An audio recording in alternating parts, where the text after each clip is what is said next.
There was a rally this afternoon against Trump at the state capitol, but obviously it had to be cut short due to this snow. But I wanted to catch it before it all went away because it was so unusual.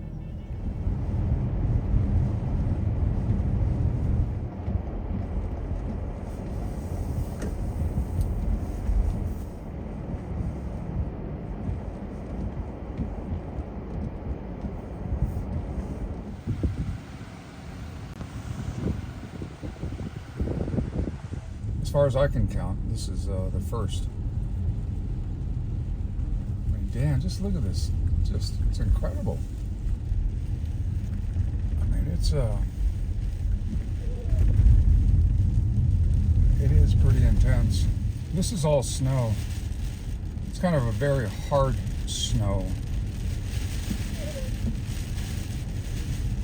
It's almost like hail. It is snow and hail.